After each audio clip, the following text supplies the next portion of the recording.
Hi, everyone. Welcome to our third leadership development panel discussion.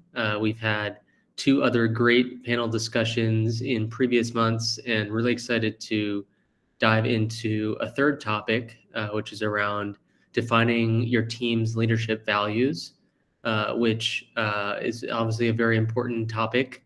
And I'm excited to have three very interesting talent leaders, really thought leaders in this space across three different countries. We'll introduce them shortly, but very excited to have them speak with us today, share some of their experience, and we'll have also hopefully some time at the end for some open Q&A for those who are attending here live. For the other two previous panel discussions, they were also recorded, and you can view them on our YouTube page. And so today's session is brought to you by Coffee Chat, which is a platform that provides different coaching support to managers at companies across Africa. And before we get started with the panel, I do want to just give a quick shout out to what we do at Coffee Chat. So what we have enabled is companies and especially HR leaders to seamlessly roll out different types of coaching programs for their teams. Coaching is such an important part of a leadership development toolkit. I was fortunate enough to access coaching earlier in my career, and it was had a huge impact on my own growth as a manager and a leader within a high growth organization. And so I wanted to make it much easier to roll it out, make it relevant, make it affordable, make it easy to make this type of benefit, this type of support available to leaders, not just the C-suite, but the middle managers who are getting the actual work done. And so we have a whole platform that allows you to do that. And if you are interested in learning more about that, we can always chat. You can visit our website at www.coffeechat.co. And we have three different types of coaching. So we have one-on-one professional coaching is where individuals who are sponsored to receive coaching can browse through a recommended number of professional coaches that we have pre-vetted who have either work or life experience on the continent. And then those individual managers are able to schedule some free discovery calls, pick the coach that they're comfortable and confident with, and have sessions throughout the year with that same coach. And then we have peer coaching, which is where we match different managers with each other from across the continent. So each month you get to meet a different manager at a different company and have a two-way productive peer coaching conversation where you walk away with different ideas and different perspectives about how to approach the challenges and projects you're working on in your role. And then finally, we have team coaching, which is where we bring together different departments or leadership teams within companies and have a professional coach act as a facilitator around either a team chemistry challenge or on a particular topic or series of topics that is important for that leadership team. So if you're interested in learning more about that, you can visit our website, and we're always happy. Our team is here, Brenda and Esther from Kenya and Nigeria, based in Mauritius. We're always happy to either meet in person or have a call to discuss these options further. And now to our main event, the panel discussion. And I want to briefly introduce each of the panelists who I have made as co-hosts. So Chipo, Ruben, and Risper, you're able to or should be able to unmute yourself and turn on your video. If not, please let me know. Okay, perfect. Chipo, you're there. Awesome. So we have Chipo Phiri, who is the Director of Talent at the UpEnergy Group, an exciting energy-focused organization serving a number of different East African markets, and she is based in Lusaka. I've had the pleasure of speaking with her many times and was previously based in Lusaka itself. So really happy to have her here. Chipo, do you want to just briefly introduce yourself, a little bit more about your organization, your role, and maybe how many managers or leaders you have within the company at present? Thanks, Chris. Good to see you again. Hi, everyone. So like Chris said, my name's Chipo, and I'm based out of Lusaka in Zambia. I'm currently the director of talent at UpEnergy, and my role really is to look after the HR function for our central team and our different country teams. Um, UpEnergy is a renewable energy organization. We are a carbon credit first company, and how we generate these carbon credits that we sell to off-takers from different organizations in Europe and some even in Africa is we generate them through our projects that sell affordable cook stoves across the African continent and water filters. Water filters has two sides: water filtration, home systems, and institutional water as well. Currently, we're a team of about 160. We've grown about 200% this year alone since my joining. And we have a senior leadership team of about 12 and a group of middle managers who are about 25 spanning across the different countries. So yeah, that's about me and that's about UpEnergy.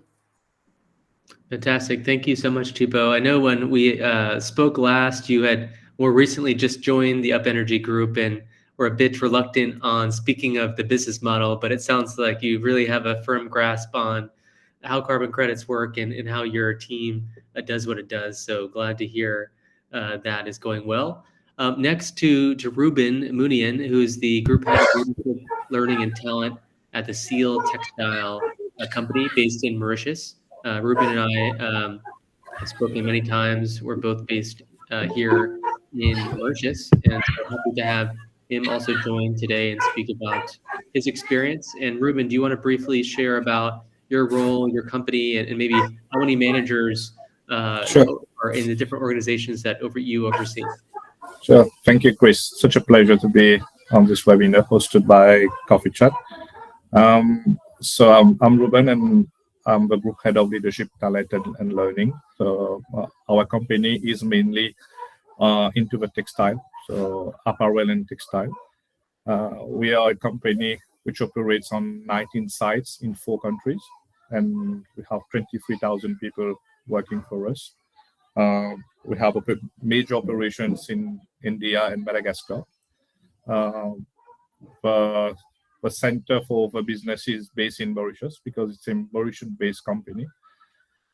In terms of leadership, we have 1 group CEO and 6 other CEOs, 1 executive directors, and 2 CEOs. For managers, we have approximately 350 across cultures. Big organization, fantastic to work across different borders. We supply big names on the market like Hugo Boss, Lacoste, Boss Brothers, Marks and Spencer, and the company approximately $400 million of turnover every year. Exciting time for us. I'm really glad to share my experience with you guys. Amazing. Thank you, Ruben. And to those other HR managers out there who may complain of having 1 CEO to deal with, Ruben has 6 of them, which is quite a workload to manage. So hopefully we can hear a little bit more about that later.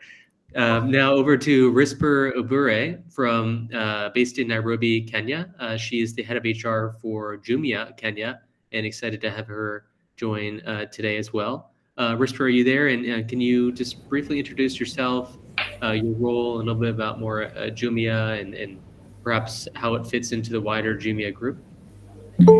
Thank you, Chris. Good evening, all. So I'm Risper Anyango Obure. I'm the head of HR for Jumia Kenya. Jumia basically operates in over 10 African markets. Kenya is one of them where we are doing so well after Nigeria. And I'm sure most of you have heard about Jumia.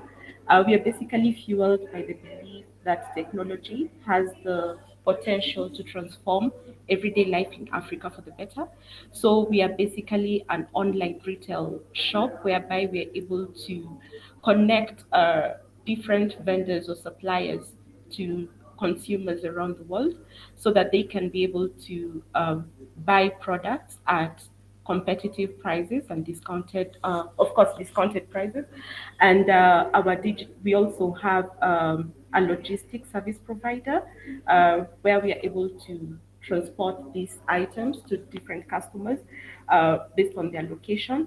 And of course, Jumia Pay that offers digital payment and fintech platform where customers can also pay for the products they buy.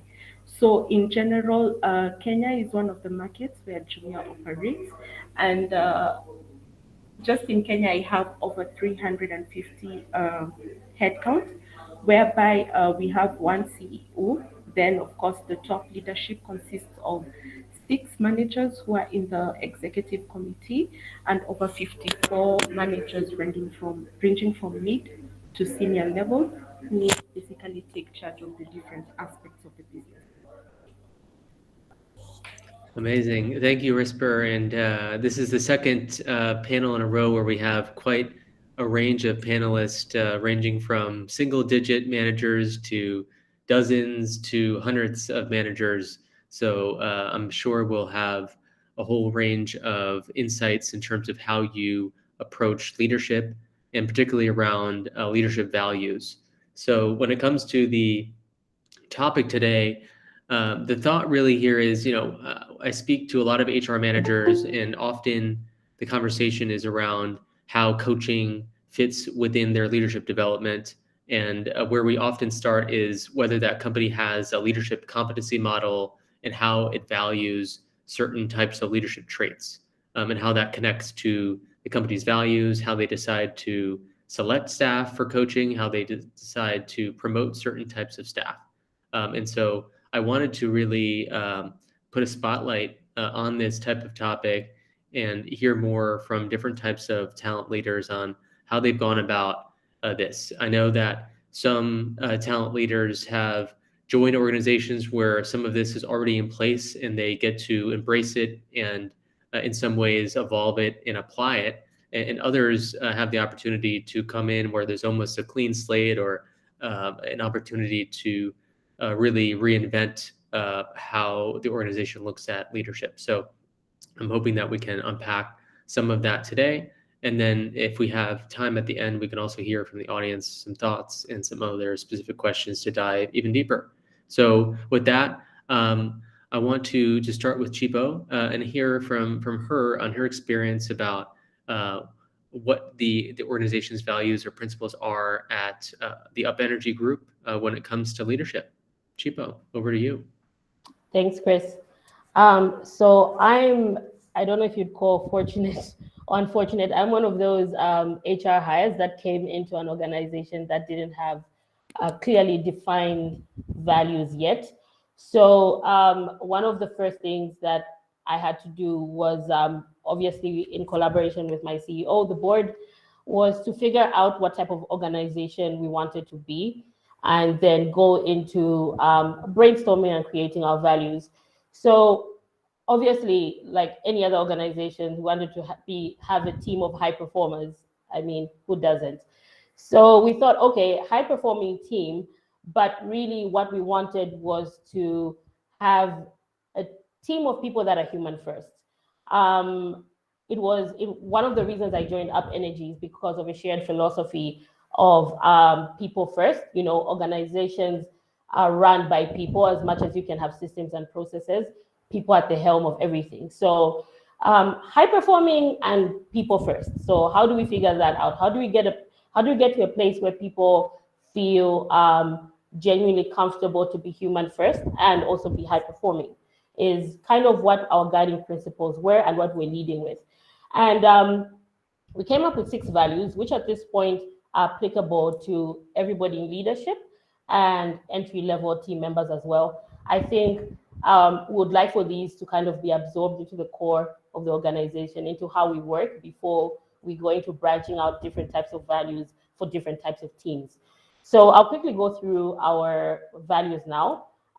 First one is always learn. I think we know that from an organization point of view and from a person point of view, you rarely come into a role and know everything. So creating an environment where we promote a growth mindset, where we allow for people to feel like they can come in, ask questions, and learn was something that we definitely wanted, and it also just fed into our guiding principles. So first value is always learn. And being an impact-based business, our second value is improving lives. So we aim all our products and everything we try to do is to improve the planet and the lives of our end user, and also our internal customers who are our team. So every leader has the mandate to think about how they can not only gain by having someone show up at work every day, but how do you give back by improving someone's life, whether it's mentorship, learning and development opportunities, and of course, extrinsic value as well.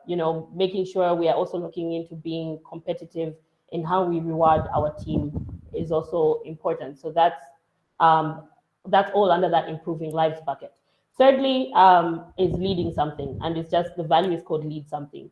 So we encourage everybody by all means in your role, your sphere of influence, wherever you are, to try and lead how you can. And this is one of my favorite values because I think it allows everybody to participate in being a leader. And then our fourth value is move fast. As you can imagine, when I joined UpEnergy a year ago, we were just thinking about branching into Zambia and Malawi, and now we are in over 7 countries, and we have a team in India and a team across Europe. So all this happened is because we moved really quickly, and we always say, would rather you have a speeding ticket than a parking ticket. So we'll pay for your speeding ticket, but your parking ticket we might not be so friendly about. And then, of course, all this has to happen in an accountable environment. So be accountable is our fifth value.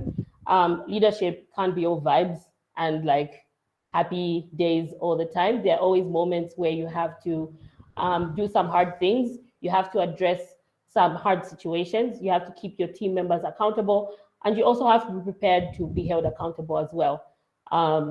We won't go too much into that, but yeah, accountability is also important. Sixth value, which is also my personal favorite value, is be honest. We are trying to create an environment of transparency and where truthfulness, no matter what it is, no matter what mistake you make, comes first. And I think this is kind of like the foundation and the backbone of all our values, because it's hard to properly execute any of our other values or live them, anything from learning to improving lives to moving fast, if you can't be honest about where you are as an organization, where you are as an individual, and even where you've made mistakes. So yeah, that's our sixth value, and my favorite value is be honest. So that's it about our current values. Thank you so much, Chipo, and glad to hear that you had that opportunity to come in and help shape that. If you don't mind, I'd love to just hear very briefly the process in which you rolled that out, and what that entailed, because it sounds like you're a very fast-moving organization, and so the idea of sitting down and thinking about values and things like that is almost a counter to moving fast and moving into new markets. But I would want to hear a little bit more about that.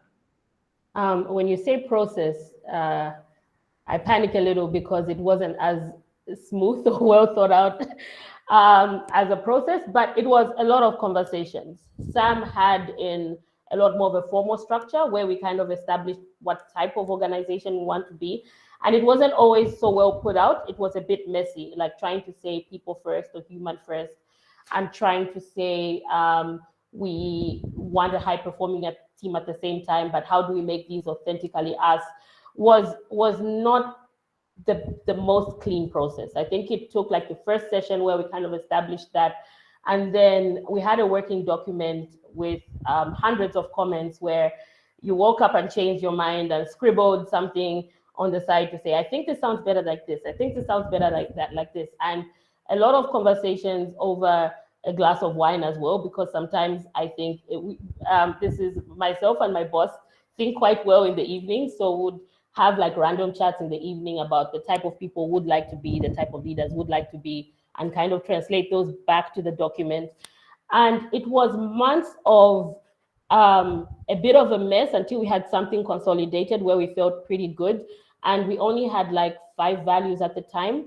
And we presented this to our board. They gave their feedback, and most of our values made it, at least 4, plus 1 that was like changed in terms of like, it was reiterated in how it was kind of arranged. And then they added 1 more. So at that point, it was like lots of phases that the values went through. And then also included an all hands where we presented them, and we presented the old ones that were not approved, got that wrong, had to retract that, and then send the real values. So it was like quite messy, but I think now we're at a point where we feel pretty good about them, and they're starting to take even with the team. That's great. Thanks for taking us through that. I'm glad some glasses of wine were involved to give you some perspective, and also it's a signal that you included the board and getting their insights to weigh in, which signals really the importance that you put to setting those values. So thank you so much, Chipo, for sharing. I want to turn now to Ruben and hear from him on CIEL Textile and how they have built out values or principles related to leadership. Thank you, Chris. Very interesting also to hear from Chipo. Our organization has been running for the last 50 years, and we have a very strong set of embed values, which I will take you through. But I wanted to start first how it started actually. It started obviously with the vision. And well, our vision has always been we want to be the best fashion partner in our industry. The best global fashion partner, it's the vision that drives the whole business.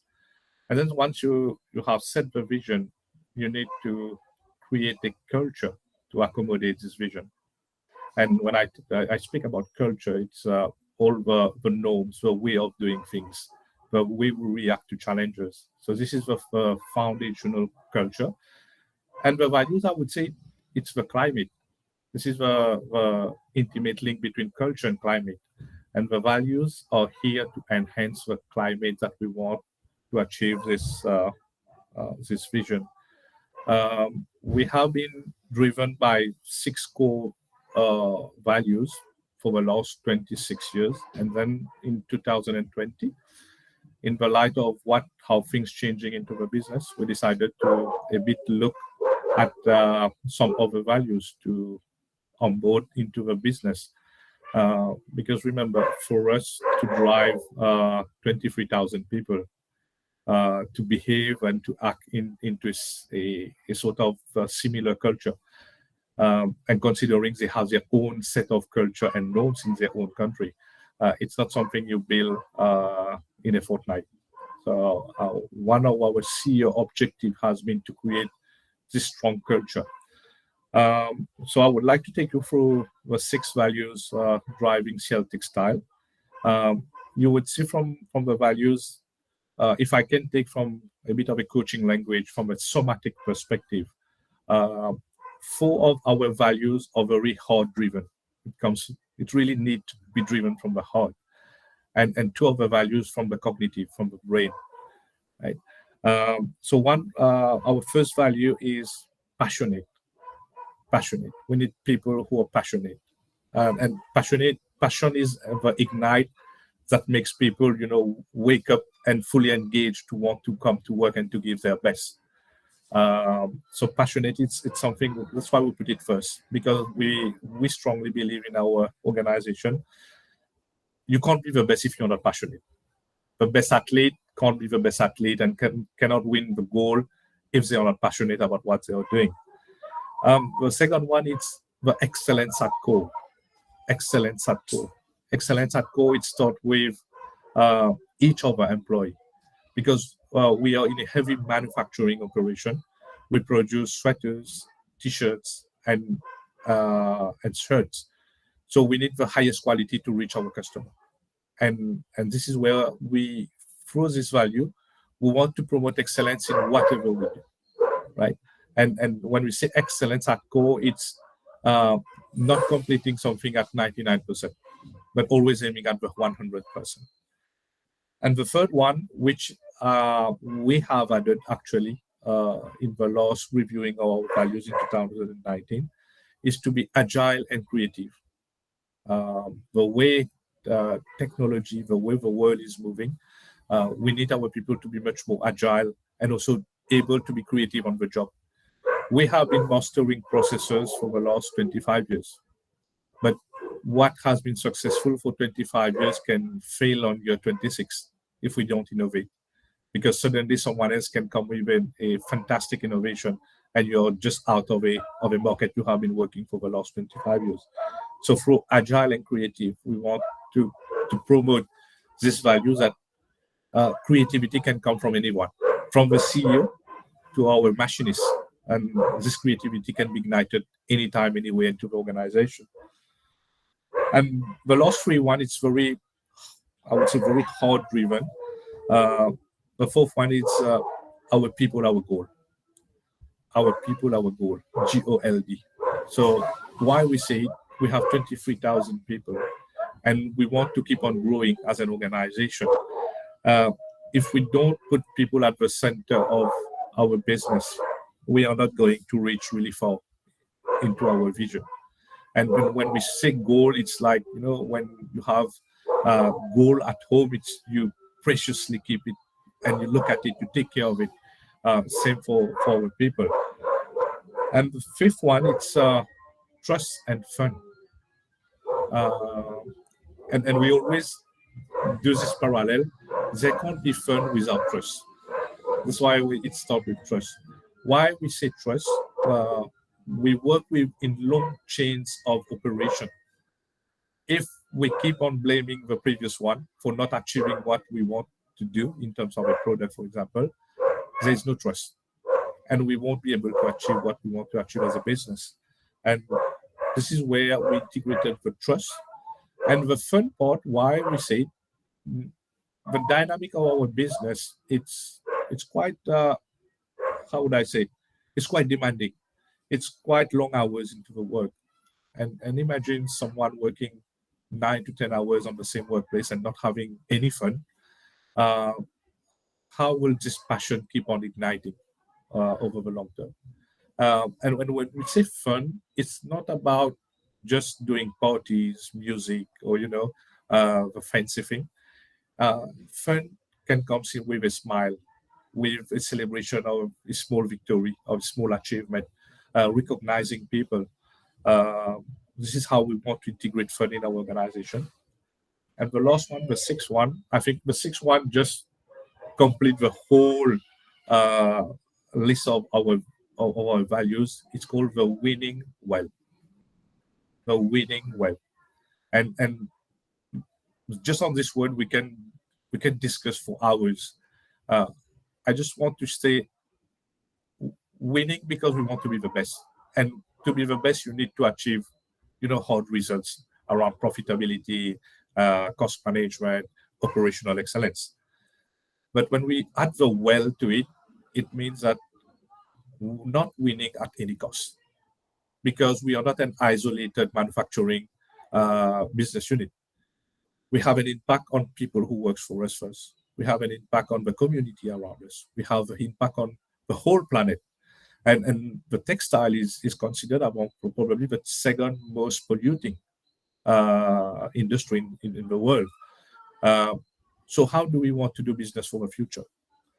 How do we want to bring in the whole concept of sustainability into our processes? It's something our group CEOs holds very close to his heart, because we don't want to be the best in the world in terms of just making great shirts, great t-shirts, but making great shirts in a sustainable way, taking care of the whole planet, taking care of people around us. And for me, the values that really connects totally to Mr. Winning Well. And then this is a whole culture. And if any one of you got the chance to come and walk into our organization, you can feel it, and it reflects into our people, into our leaders. So this is it, Chris, how I wanted to expose the values of CIEL Textile this evening. Thank you so much, Ruben, for taking us through that. I just wanted to have you maybe briefly touch further on, you mentioned in 2020 with the pandemic that there was some shifts that happened. Can you maybe double click a little bit on that and how that was reflected across the team? Yeah, actually it happened just 6 months before the pandemic. We got to know the pandemic. Actually, it was a shift from a CEO who has been to the business for 25 years and handing over to a new CEO who has been with the group for more than 22 years. And one of his main targets was mainly around, I want to relook out into our values. And we were quite amazed with how the new CEO took over the business, because he did not want to look at how we can reduce costs, how we can make more profit, or not looking at the operational KPI, but rather looking at, are we having the right culture and values that will take us to the next decade of operation in our organization? So this is the whole intent of relooking at the values. Amazing. Thank you so much again, Ruben. Really interesting to hear, how a 50-year-old company has gone about, and it's, imagine, very time-tested and across such a large team. So thank you for that. Risper, I'd love to now hear from you and about Jumia Kenya's values or principles and how that relates to your leadership. Thanks, Chris. Thanks, Chipo and Ruben. Exciting ideas there. So basically at Jumia, we empower employees to build a sustainable and successful ecosystem because we deal with digital services and infrastructure, which connects African consumers and entrepreneurs in doing better business every day. So we with our values, we basically want to expand people's horizons, and how we look at them, they are not just wishful words in an entrance hall, but they are the basis of driving our actions every single day. Yeah.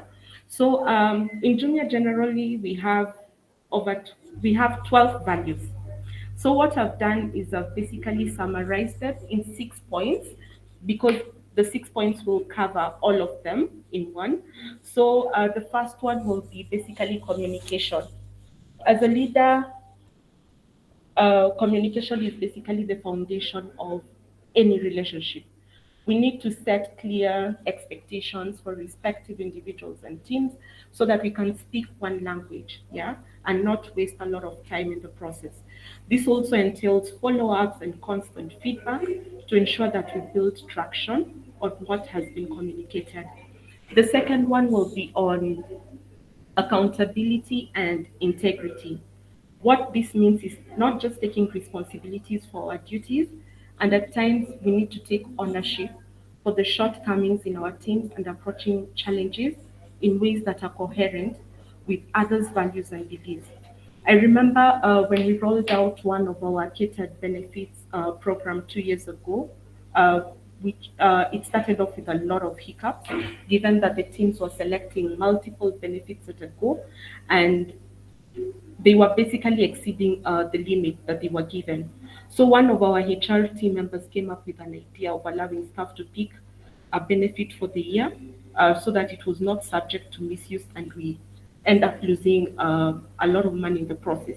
So here what it taught us is, as a leader, it's not about just sticking to your duties and ownership, but also doing what is right when no one is actually looking, and giving a sense of ownership and purpose to our teams when they have potential to take up more.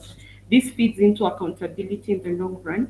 However, in a startup setup, we have to ensure that we draw a fine line between autonomy and accountability so that it's not confused with micromanaging as well. Yeah. Then the third one will be on empowerment and development. Yeah. So I'm sure all of you have heard about the 70-20-10 model of learning, whereby 70% will learn through job-related tasks, 20% through interactions with others, and 10% through formal education. So we all understand that there is value in tailor-made learning courses. However, bulk of our learning is through observation while doing the actual role. Um, Personal experiences when I joined Jumia, I remember I never used to work so much with Excel, but when you're in a leadership role, you need to learn how to share reports, summarize data in a way that's understandable to the people you'll share it with. But what happened is I observed my manager, how she could quickly summarize a lot of data in a fraction of a minute, and this made it quite exciting. So I was able to learn Excel by just observing it from my manager. Yeah. So what I'm trying to say here is we need to create an atmosphere of constant learning for the team. And at times, the best way to do this is through delegation of responsibilities, as this gives an opportunity for other team members to handle tasks that are not within their reach, and they'll be able to improve their skill set in the long run. The other one that is that applies also to the HR field is empathy. We need to remember that processes are defined by human beings, yeah. So we will be required from time to time to make hard calls and need to ensure we balance out when it comes to respecting the processes and humanity. Uh, Whereby we allow our teams to observe how we react during the hard or tough times.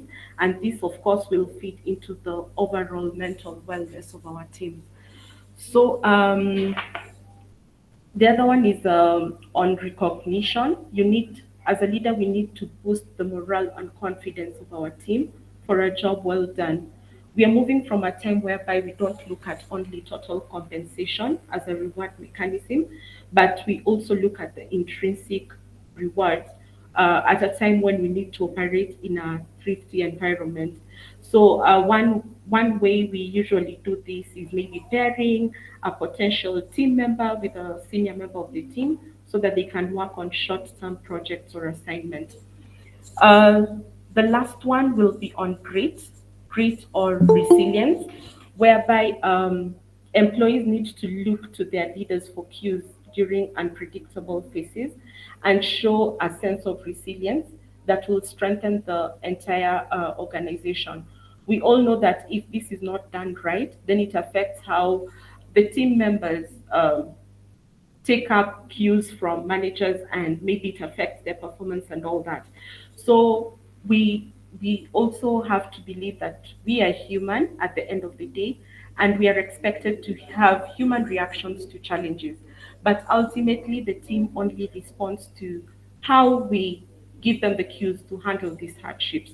So it's about balancing the grit with empathy and getting through when the going gets tough. That's how I'll summarize our values at Jumia. Amazing. Thank you, Risper. Just one follow-up for me on that. I understand that Jumia, has a presence in many different countries. I think you mentioned 8 across Africa. Is the set of values that you took us through the same in all those markets, and how does each country, from your experience, kind of accept and embrace those values in different ways? Have you seen in other markets outside of Kenya those values being used in different ways? So basically, since I joined Jumia, we've had the same set of values. They've never changed. And this is practiced or lived by from our senior management to the junior level. Yeah. So what we do is we take group initiatives or group approach when we are living our values, or even when we are training our new joiners or existing staff members. We basically include the values in our onboarding plan, whereby HR is able to take through each team member or each new team member through the values, because at the end of the day, what I say is we have to pick 3 values that resonate with us on a day-to-day basis, and we live by them each and every single day. So recently, given the COVID outbreak, during our Jumia anniversary event, what we did as a group initiative is we had a values training session whereby we were able to split the teams in a group of 10 to 13 people. And what we were doing is we were picking one value, and the teams were basically describing how they live those values. They were able to act them out or draw pictures on how it represents in their day-to-day work. Then what happened is after that, we were able to come up with basically a group story on the different sets of values and how we live them day by day in such a way that everyone in the company is able to speak one language. So if you go, when it comes to values, so when you go to Uganda, when you go to Morocco, we all know our values and we live by them each and every single day. Yeah. Amazing. I think you've already now started to go into the second question, so I'm going to stay on you, Risper, and then we'll work our way backwards with the panel order. So you just were sharing that story about bringing together and creating a story almost together. Are there other ways in which Jumia, either within Kenya or globally, that you reinforce those values with managers specifically? Yes, definitely. So the one I also summarized this in 7 areas. So the first one will basically be, I'll say we have 12 values, and each person picks at least 3 that resonates with them, and they ensure they live by them on a day-to-day basis. On a personal level, mine is play for the team. Usually we are busiest during Black Friday. I'm sure you've heard about Black Friday. It's big with retail companies. And during Jumia anniversary, we always come together to support each other in ensuring that we clear all snags so that we can have a successful event. Yeah. So values generally set the tone on what we live by and creates a common ground for everyone in the company, because as leaders, we need to move people with us to achieve greatness. Then the second way we ensure that we reinforce this is through communication and feedback. Remember that if you're not given feedback on a day-to-day basis, you won't be able to move the needle on the projects you're working on. So everyone thrives on feedback in a nutshell. And we need to create a feedback mechanism where people are at liberty to share feedback, and also ensuring that we create a safe space to do so. So I remember when we initiated upward feedback in Kenya, um, most people didn't fill the form that we shared with them online. They were afraid that the form was not anonymous, and the managers could basically come back to haunt them, and you don't want that as a team member. Yeah. So we had 3 consecutive fails whereby you share the form and maybe only 5 people fill it up. But right now, where we are is whenever we have performance reviews, we have a section for upward feedback where you're able to share your feedback with your manager. This does not go to your manager, of course, directly. It goes to your manager's manager, and they're able to structure it in a constructive way and give you pointers to work on as a coaching mechanism so that you can improve in that aspect. Yeah. And also, in addition to this, we are aware that as Africans, our culture does respect authority, and most of the time we do not challenge, even when we need to do so.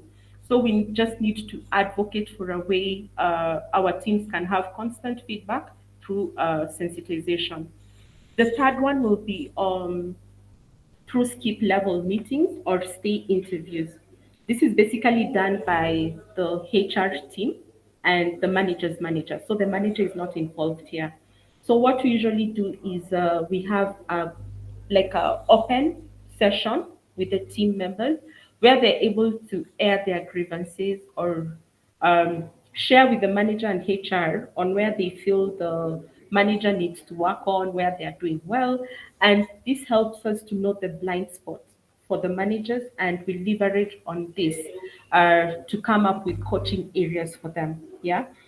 This helps us not to just wait for the people survey results that happens once in a year to get feedback from about a specific manager, but we ensure that we get this on maybe monthly or quarterly basis so that we create an environment of continuous learning for the manager. Yeah. The other one is through trainings. What we've learned here is peer-to-peer learning is usually best in a big organization as Jumia.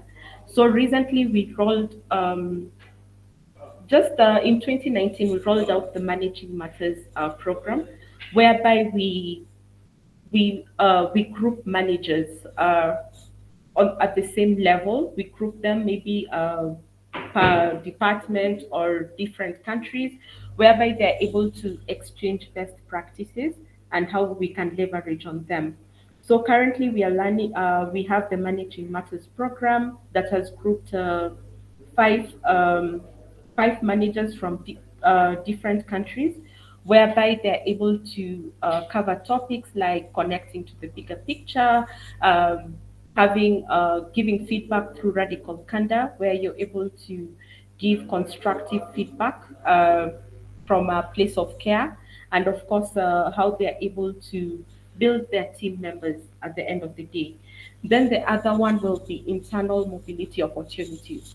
It's not just about moving one person from role A to role B. It's about taking them through the right recruitment process, ensuring they go through the functional onboarding process, and giving them milestones that they're able to unlock at a specific time for them to unlock certain rewards.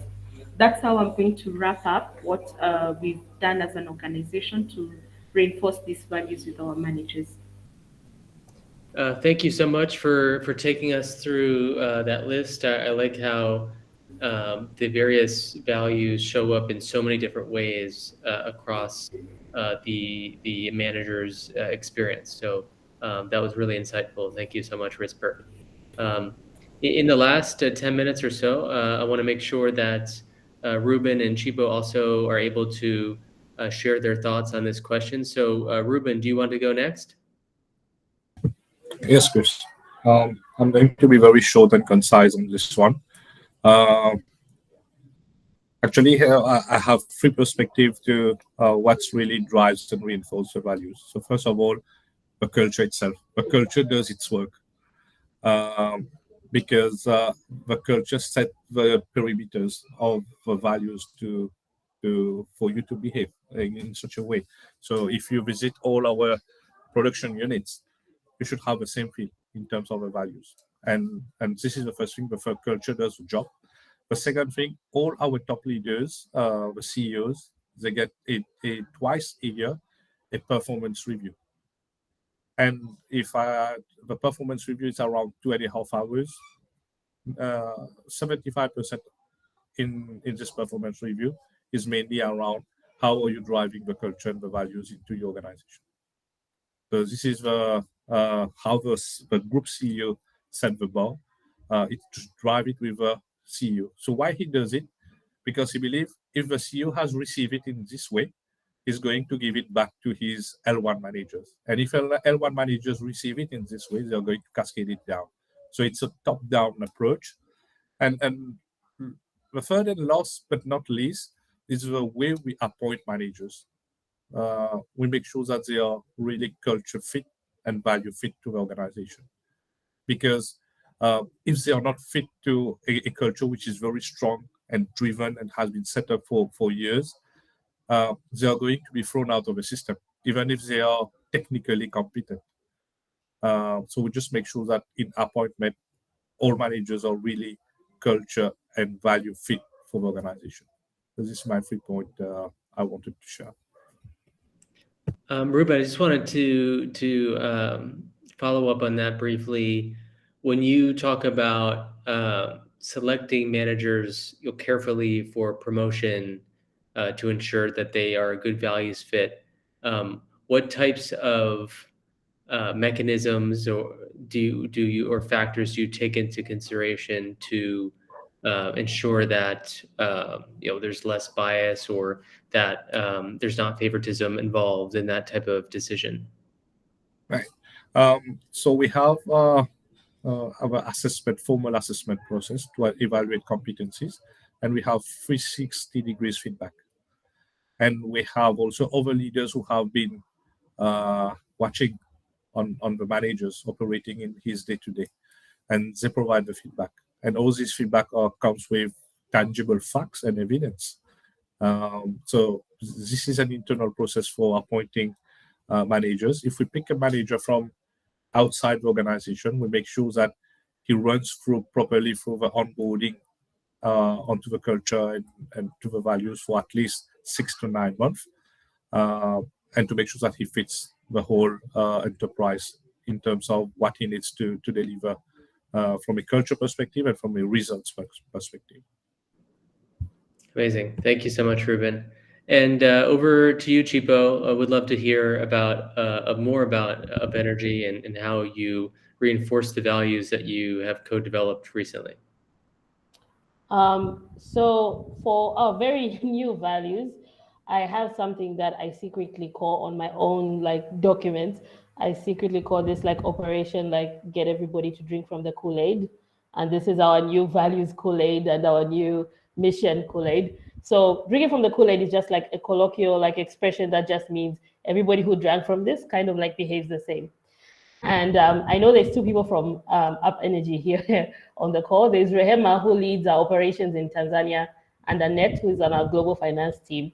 So this stays between us. We try not to tell everybody. I'm trying to brainwash them. So really what we're doing now is kind of having our values and even our mission show up as much as possible. So we try and bring that up, whenever we start a meeting. We try and have those values show up either on the meeting presentation or in any kind of document that we do. We've been rolling out policies of late. So this is everything from our general team handbook to our ethics policy, to all these other important policies that will guide how we work. And all these have been based in our values. So really how we'll measure performance, behavior, day-to-day operations will always come back to our values, will be steeped in our values, including, like Ruben said, how we hire. We are implementing value-based hiring as well. And we are going to have our first formal 360 annual performance reviews. And there will definitely be a section there that will measure how your performance that year measures against each of our values. Although I am intrigued by Jumia and what Risper was sharing by people picking 3 values, because 6 or 12 I know is a lot, but sometimes even just making sure you're living all 6, I'm now thinking to myself is not always as realistic as we want. So maybe we need to borrow a few things from Jumia and look at how we can maybe say top 3, who knows, just thinking out loud. So and also we have this monthly all hands where we just try to have team members give other team members shout outs based on how they lived our values that month.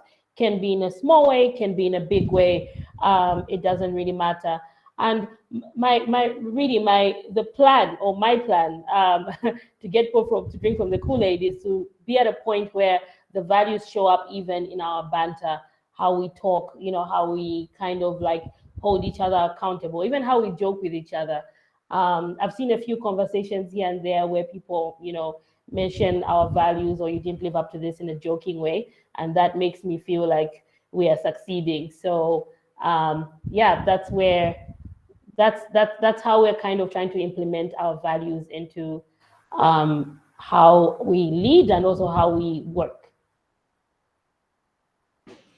Fantastic. That's a great way to end the panel. I think I heard that there's some learnings amongst the panelists, and we can each kind of walk away with a new perspective on how we go about building out our values towards leadership and how we promote people, how we celebrate people, and how we evaluate our managers. So I know we are short on time. If anyone in the audience wants to post any questions in the chat, feel free to do so now. If any of the panelists have follow-up comments or follow-up questions that they want to pose to each other, we can also use the last 2 minutes or so on that as well.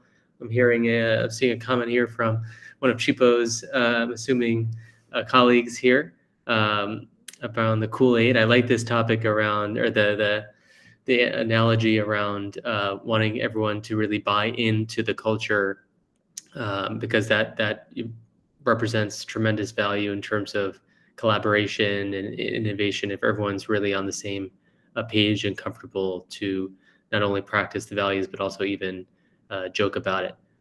So yeah, I'll leave it open for a minute if anyone has any questions or last minute thoughts.